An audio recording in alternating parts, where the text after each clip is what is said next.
और संचालन करने के ख्याल से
पैदा करने के लिए गंगा माता कहाँ चली गई? ऋषि वशिष्ठ के आश्रम में चली गई तपस्या की। वहाँ तपस्या की, ठीक 3 महीने का गर्भ धारण करके वहाँ चली गई। जा करके सुबह शाम हवन होता, वेद के मंत्र बोले जाते, आर्षकृत ग्रंथ पढ़े जाते ऋषि मुनियों के, और इस प्रकार धीरे धीरे 9 महीने का समय था वो पूरा हो जाता है। ठीक 9 महीने कुछ दिन के बाद में माँ गंगा के प्रसव पीड़ा हुई और वहाँ पर एक दिव्य संतान ने जन्म दिया। सूर्य की भांति उसका मस्तक चमक रहा था। एक दिव्य संतान को जन्म दे करके फिर एक दिन माँ गंगा उसको खिला रही थी, शिक्षा दे रही थी। लोरियों में ही शिक्षा दे देती थी पहली माता। आधे संस्कार तो गर्भ में मिल जाते थे और बाहर फिर गुरु की, आचार्य की और माँ की, पिता की जिम्मेवारी अलग अलग होती थी। बच्चे के 5-6 संस्कार, 5 संस्कार तो गर्भ के अंदर ही हो जाते थे। तो धूप में बैठी हुई माँ गंगा एक दिन लोरियों में भीष्म को, जिसको भीष्म कहते हैं ना, जिसको भीष्म ब्रह्मचारी की प्रतिज्ञा की थी जिसने पिता की से, उसको लोरी दे रही थी। और क्या करेंगे,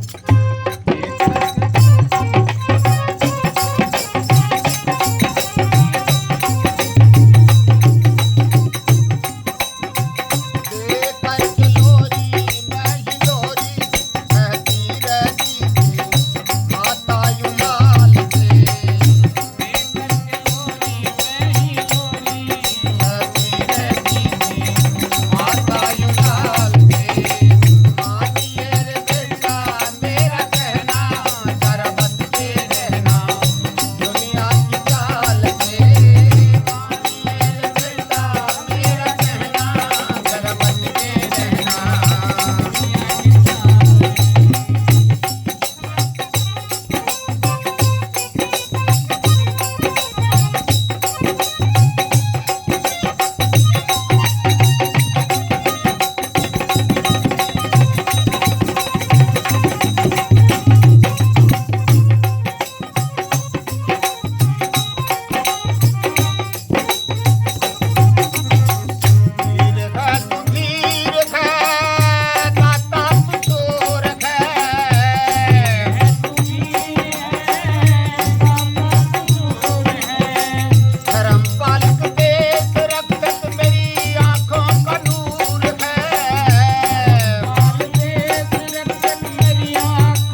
था उठने के पहले के आदमी।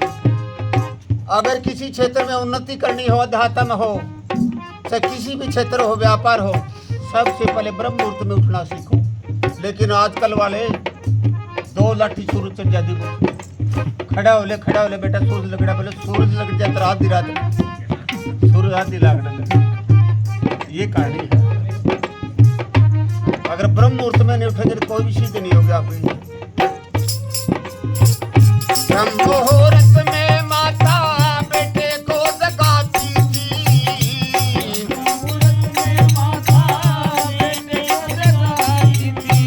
गंगा के किनारे ले जा दौड़ लगवाती थी,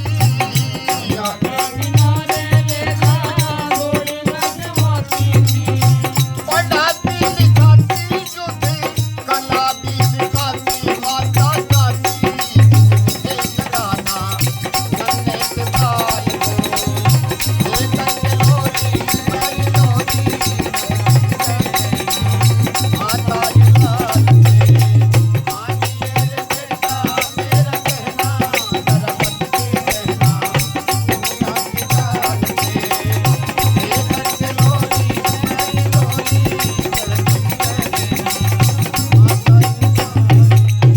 इस प्रकार लोरी देते देते 5 साल का हो जाता है भीष्म।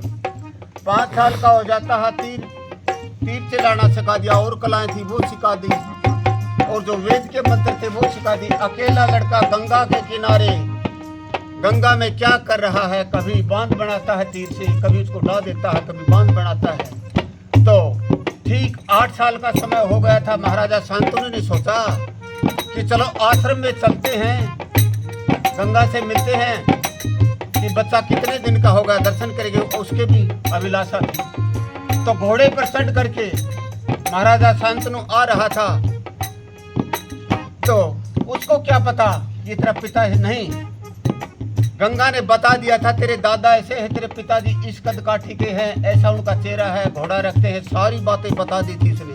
तेरे पिताजी ऐसी आकृति के हैं, और बुद्धिमान वो कैच कर लेते थे। वो सुख, कितना भी सुख सब रहस्य हो उसको ग्रहण कर लेते थे, ऐसी बुद्धि तेरे होती थी। खान पान उस समय का ऐसा होता था उस समय के। तो महाराजा शांतनु देखा इतना सुंदर लड़का, और इस उम्र में तीरंदाजी करा, किसका लड़का है ये तो पूछना चाहिए। तो महाराजा शांतनु की कल्पना कभी लड़के को देखकर लड़का भाग चला, देख करके भेजे, ये किसका बेटा है, बहुत ही बेटा है, देखा है पहली बार, बेटा है, बहुत ही बेटा है, देखा है पहली बार, जहाँ देखा है पहली बार, किसका लाया है, कौन लाया है, पूछूंगा कल के सारी बात, कौन लाया है,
देवव्रत ने माता गंगा को सारी बातें बता दी घर आकर के। देवव्रत ने माता को सारी बातें बतला दी।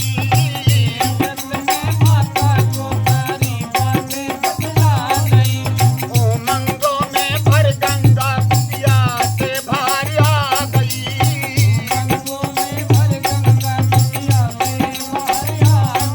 ये आपका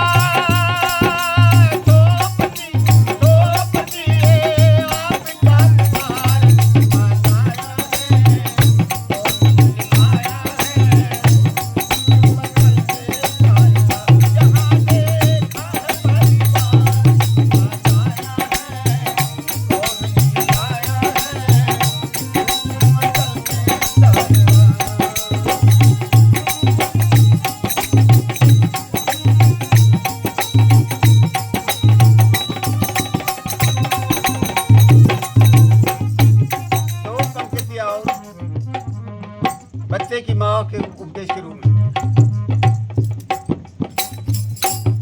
हे बच्चे वाली ऐसा योग्य बनाना, गुण गाए तेरा जमाना, वो चीज कर दिल जान से, सब में मिलता है मान तो मान से।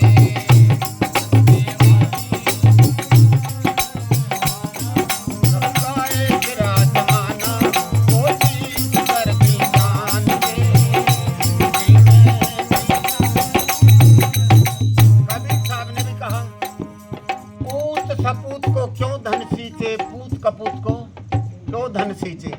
अगर आपने संस्कार दे दिए संतान को तो उसे धन देने की जरूरत नहीं। मैंने मेरे गांव के अंदर देखे हैं, उनके धन की तिजोरियां भरी हुई थी। इतनी जमीन थी कि सुबह से लेकर शाम तक उस जमीन को कोई माप नहीं सकता, आंक नहीं सकता उसको, लेकिन वो अपनी संतान को संस्कार नहीं देने पाया। मेरे देखते ही देखते वो पूरा भरी, जिनके इतने थे सोने चांदी की तिजोरियां भरी थी, क्योंकि संस्कार विहीन संतान बना दी। मेरे देखते ही देखते उस 3 पीढ़ी का नाश हो गया। उसको अध्यात्म ज्ञान नहीं देने पाए, संस्कार नहीं देने पाए, धार्मिक ग्रंथों का पठन पाठन नहीं करवाया। तो संस्कारों का ये महत्व होता है। तेरे घायु हो बालक तेरा, प्रभु से हमारी ये विनती।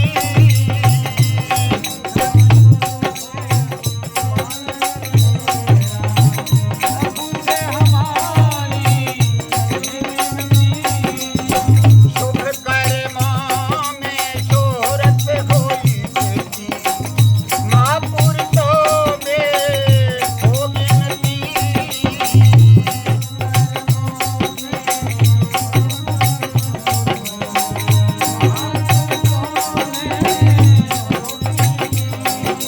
वीर निराला ये मतवाला, तोड़ भरम का ताला, ये कमतारी रहे सर्वाचारी, फिर पटिया खान खान के, जग में मिलता है संस्कार से। बच्चे वाली ऐसा योग्य बनाना, गुण गाए तेरा जमाना, वो चीज कर दिल जान से, जग में मिलता है मुगलों का समय था। शिवाजी महाराज का आपने जिक्र सुना होगा। शिवाजी की माँ का भी जिक्र जीजाबाई नाम था। तो क्या हुआ, एक दिन जीजाबाई अपने पिता के पास किया कि मुगलों ने मेरा अपमान किया है पिताजी। तो कहने लगे, पिताजी बेटा मेरी इतनी हिम्मत नहीं कि इतने बड़े साम्राज्य के साथ मैं टक्कर ले लूं। माँ जीजाबाई निराश हो गई और जो गर्भ में शिवा था वो कहने लगी, ठीक है मैं इसका बदला लेकर रहूंगी। गर्भ में ही शिक्षा देने लगी शिवा को माँ जीजाबाई, और उसको गर्भ में शिक्षा देके शिवा को ऐसा बना दिया कि मुगलों के दांत, अकबर के दांत उसने खट्टे कर दिए औरंगजेब। उस समय कौन था उनके समझ का? औरंगजेब थे, अकबर था। उस समय मुगल जो भी सम्राट था उसके दांत खट्टे कर दिए, घुटने टिकवा दिए उसके। किसने? शिवा ने। वो संस्कार किसने दिए थे? माँ ने दिए थे वो संस्कार। माता बहुत कुछ बना सकती है। ए बच्चे वाली ऐसे योग्य बनाना, गुण गाए तेरा जमाना, वो चीज कर दिल जान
संतान को 100 भी इसको नहीं दे सकते।